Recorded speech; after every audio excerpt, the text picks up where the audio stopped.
मानसिकता है, जातिवादी मानसिकता है। और ये जातिवादी जितनी मानसिकता इस देश के अंदर स्ट्रांग होगी, जितनी ज्यादा मजबूत होगी, वो कहते हैं कि ये विश्व गुरु बना, विश्व गुरु बन रहा है, विश्व गुरु बनने के कगार पर खड़ा है। क्या खाक विश्व गुरु बनेगा?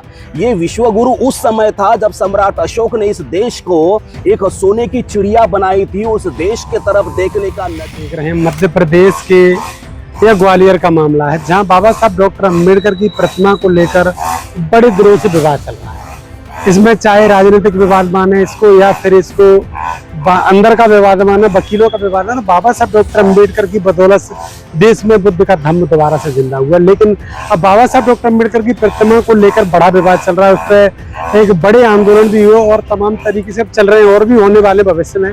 लेकिन आखिर बाबा साहब डॉक्टर अम्बेडकर से लोग इतना हताश क्यों है? बाबा साहब की प्रतिमा को आखिर क्यों नहीं लगने देना चाहते? देखिए, उसका कारण जो अगर हम लोग देखेंगे दीपक जी, उसका कारण मानसिकता है, जातिवादी मानसिकता है। और ये जातिवादी जितनी मानसिकता इस देश के अंदर स्ट्रांग होगी, जितनी ज्यादा मजबूत होगी, देश उतना ही अधोगति के तरफ जाएगा। आज हम लोग देखते हैं छोटा सा जापान, अगर हम लोग जापान का अगर उदाहरण इसलिए देते हैं क्योंकि एक छोटा सा जापान है, आज वहां पर क्या तरक्की हुई है। अगर हम लोग छोटा सा थाईलैंड देखते हैं, वहां की करेंसी भारत से भी ज्यादा महत्वपूर्ण है, ज्यादा स्ट्रांग है। वो छोटा सा थाईलैंड है, वहां पर की भी नहीं, क्या वहां की करेंसी भी बहुत स्ट्रांग है। परंतु भारत जितना विशाल है, भारत जितना बृहद है, परंतु इस भारत के तरफ देखने के लोगों का जो नजरिया है, यहाँ पर हर एक व्यक्ति, अगर कोई व्यक्ति जातिवाद को लेकर काम करता है, और मुझे लगता है कि ये जाति का जो दम्भ है, ये उसी की वजह से आज जो है भारत हमारा जितना डेवलप होना चाहिए, लोग कहते हैं कि ये विश्व गुरु बना, विश्व गुरु बन रहा है, विश्व गुरु बनने के कगार पर खड़ा है। क्या खाक विश्व गुरु बनेगा? ये विश्व गुरु उस समय था जब सम्राट अशोक ने इस देश को एक सोने की चिड़िया बनाई थी। उस देश के तरफ देखने का नजरिया एक बहुत ही सम्मान पूर्वक था। वो सम्राट अशोक का कार्यकाल था। मुझे लगता है कि ऐसा कार्यकाल या ऐसा समय इस भारत के अंदर कभी भी नहीं आएगा जब तक इस देश के अंदर जाति है। एक बाबा साहब आम्बेडकर की मूर्ति, जिस बाबा साहब आम्बेडकर ने इस देश के लिए इतना बड़ा योगदान दिया है, जिस देश को बाबा साहब को तो सर आंखों पर लेकर जाना चाहिए, संसद के अंदर उनकी बहुत बड़ी प्रतिमा लगानी चाहिए, वो भी फ्रंट पे लगाना चाहिए, बैक पे नहीं लगाना चाहिए।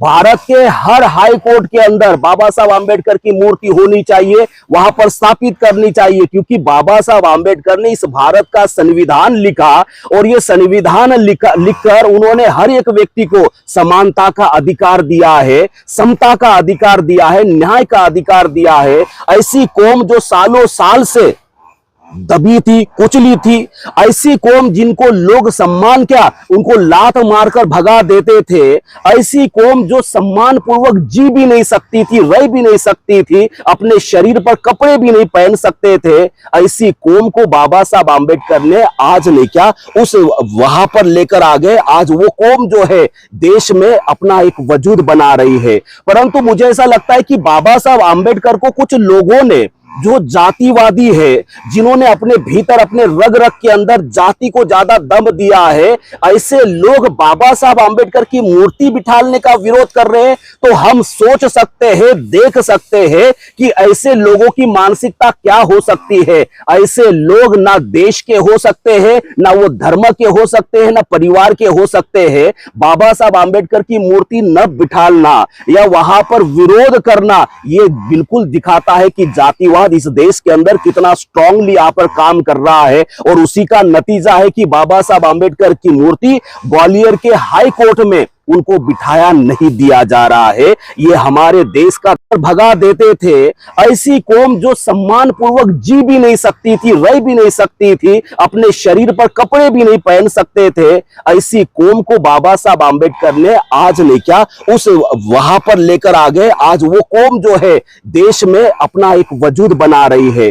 परंतु मुझे ऐसा लगता है कि बाबा साहब आम्बेडकर को कुछ लोगों ने, जो जातिवादी है, जिन्होंने अपने भीतर अपने रग रग के अंदर जाति को ज्यादा दम दिया है, ऐसे लोग बाबा साहब आंबेडकर की मूर्ति बिठाने का विरोध कर रहे हैं, तो हम सोच सकते हैं, देख सकते हैं कि ऐसे लोगों की मानसिकता क्या हो सकती है। ऐसे लोग ना देश के हो सकते हैं, ना वो धर्म के हो सकते हैं, ना परिवार के हो सकते हैं। बाबा साहब आंबेडकर की मूर्ति न बिठालना या वहां पर विरोध करना, ये बिल्कुल दिखाता है कि जातिवाद इस देश के अंदर कितना स्ट्रांगली यहां पर काम कर रहा है। और उसी का नतीजा है कि बाबा साहब आंबेडकर की मूर्ति ग्वालियर के हाई कोर्ट में उनको बिठाया नहीं दिया जा रहा है। ये हमारे देश का दुर्भाग्य है कि जिस बाबा साहब आंबेडकर ने भारत का संविधान लिखा, जिस बाबा साहब आंबेडकर ने इस देश के लिए अपना सर्वस्व दे दिया, उस बाबा साहब आंबेडकर की मूर्ति हाईकोर्ट में न बिठाने देना, ये इस देश का दुर्भाग्य है। आपको बता रहा हूं दीपक जी।